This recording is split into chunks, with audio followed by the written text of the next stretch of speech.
Alright guys, in the last video we did a store tour, and in this video we're gonna do a complete breakdown of our content marketing strategy. Let's get it.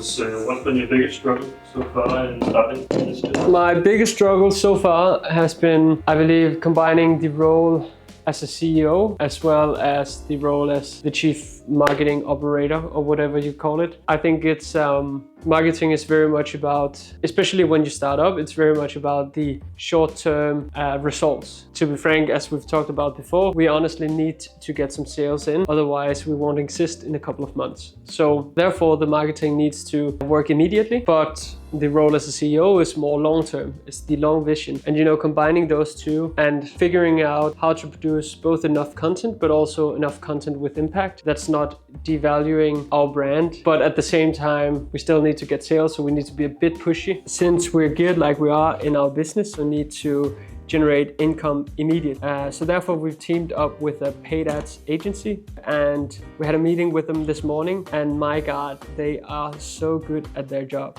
It's going to be great. It means that we can actually sell a little bit more, push a little bit more, and have our organic content be more value driven. So not as salesy as we've been producing them so far. So be more value driven and actually give us the chance to build this community, build this audience, instead of just keep on selling to them. I'm very excited for that. We've been making a strategy for our November sales. Black Week coming up in November. We got December Christmas sales immediately after. We've made a great strategy for that as well.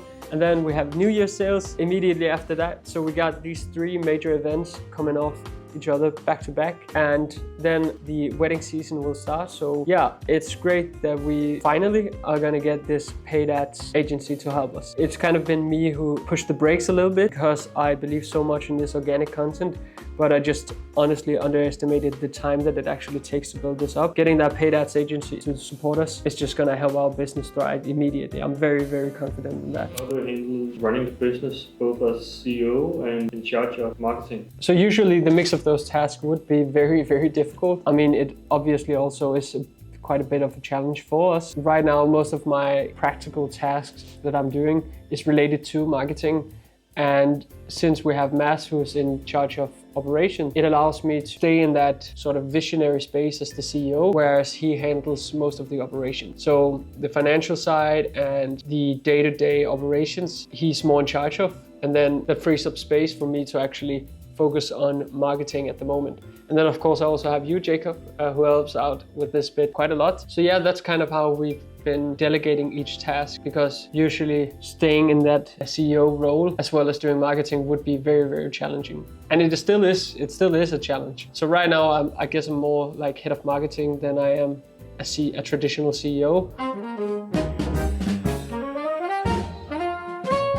So as you talked about the content first strategy some videos ago, can you just explain further what that is? Yeah, for sure. So the content first strategy, I first heard about it in a book called Content Inc. by Joe Polizzi. I read it a couple of years ago, and it really made me think, like, because the past 10 years I've always had this idea that the way that you engage with an audience is what would drive a business. And the content first strategy prioritizes content pretty much above all else. So it prioritizes it above design or above value chain and above everything. It's about building an audience first through your content, and then using that audience to improve your business. For instance, instead of designing a whole bunch of products and optimizing value chain firsthand and then trying to sell them afterwards, kind of do it the other way around. So you build an audience first, and then through the feedback from the audience, you are gonna develop products. So in our case, for instance, since we ventured into this business, we needed something to sell. So we've kind of made up our core business. And then from here, we build an audience. Through the feedback from the audience,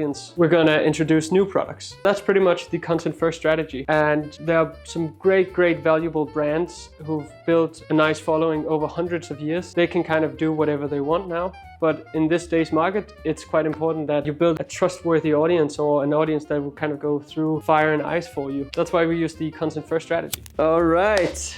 Done. Tuxedo display done.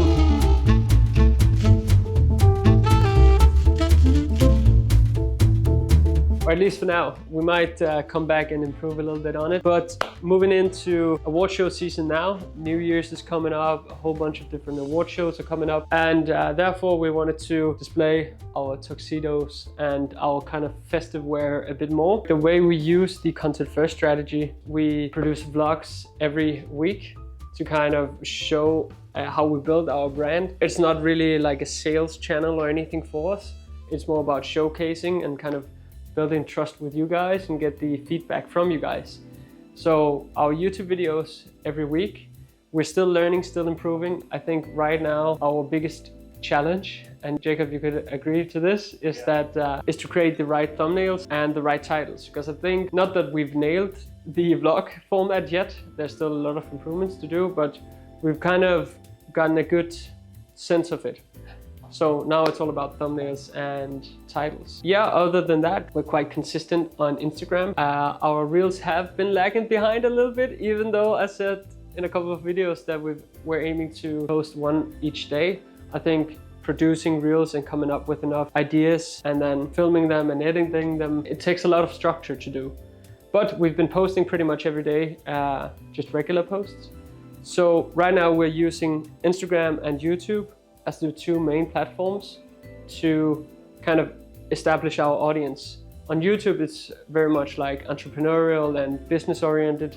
And then on Instagram, it's more style oriented. And then we also use my profile, my personal profile, Sofus Winterberg, to kind of build some behind the scenes lifestyle sort of thing. Those three platforms are what we use at the moment.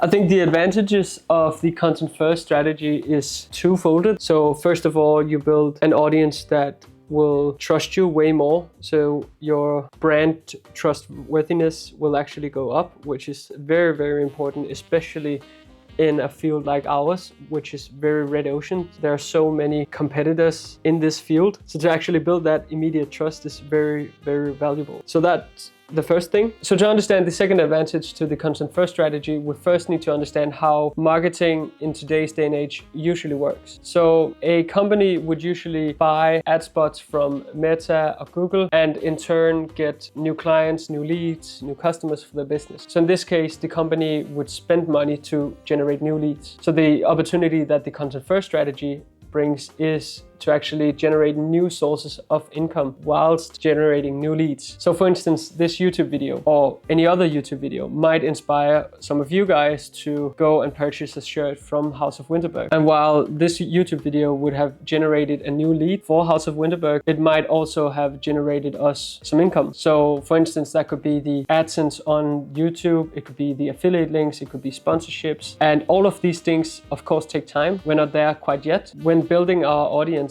it opens up for multiple income streams. So instead of spending money to generate new leads, we actually have the opportunity to earn money in the midst of generating new leads. I hope that makes sense. But that's not to say that it's either organic content and only that and no paid ads. I think both will live great simultaneously because the paid ads are more short term. It allows us to actually sell, where the organic material allows us to build trust and then over time generate leads. That's kind of the entire setup.